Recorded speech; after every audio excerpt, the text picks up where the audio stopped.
Учаскалык шайлоо комиссиялары шайлоочулардын тизмесин тактоо жана добуш берүү дарегин өзгөртүү жөнүндө шайлоочулардын арыздарды алууда жана добуш берүү күнү COVID-19 боюнча Кыргыз Республикасынын республикалык штабы төмөнкү чараларды сактоону сунуштайт.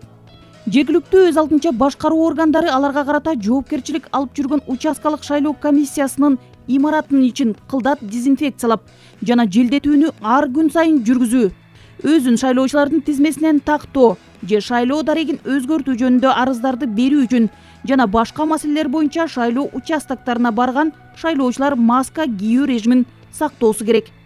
Добуш берүү күнү шайлоого келген шайлоочулар санитардык эпидемиологиялык көзөмөлдүн кызматкерлери тарабынан дене табынын контролунан өтөт. Эгер шайлоочунун дене табы жогору болсо, ал добуш берүү үчүн өзүнчө кабинада добуш берет. Добуш берүү үчүн имараттын ичине кире бериште төмөнкүлөр камсыз кылынган пункт жабдылган болушу керек.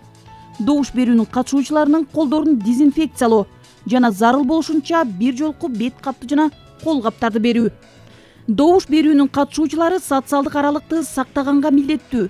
Добуш берүү үчүн имараттын кире беришине карай жана добуш берүүчү имараттын ичинде дагы 1,5-2 метр аралык.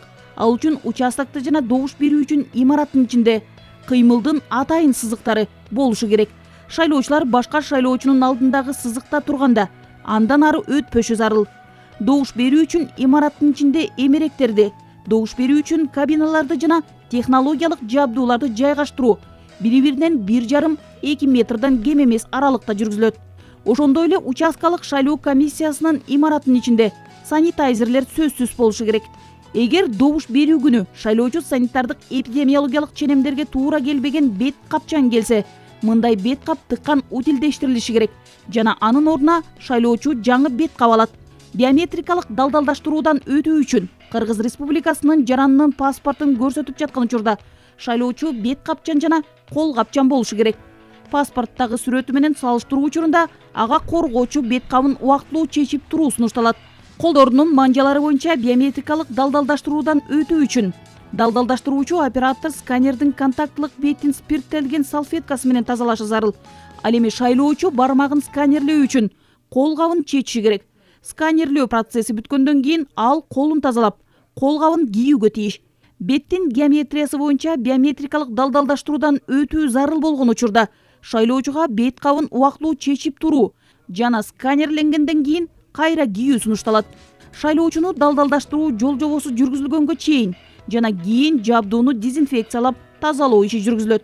Контактта болгон нерселердин бетин, атап айтканда добуш берүү үчүн кабиналарды, каалганын кармагычтарын, тепкичтин кармагычтарын, тирөөчтөрдү, орг техниканы жана шайлоо жабдуусун дезинфекциялоого өзгөчө көңүл бурулушу керек. Мындай дезинфекциялап тазалоо иши ар бир 60 мүнөттө 2ден кем эмес жолу жүргүзүлсүн. Добуш берүү жол жобосу аяктагандан кийин шайлоочуга добуш берүү үчүн имараттын ичинен тез арадан кетүүсү сунушталат. Жалпысынан алганда добуш берүү үчүн имараттын ичинде 15 мүнөттөн ашык эмес убакыт гана болуу сунушталат. Имараттын чыга беришинде колдонулган бет каптар, кол каптар, салфеткалар жана жеке коргонуунун башка каражаттары үчүн утилдештирүүчү урна орнотуу керек. Добуш берүү аяктагандан кийин имараттын ичин толугу менен дезинфекциялоо жүргүзүү сунушталат.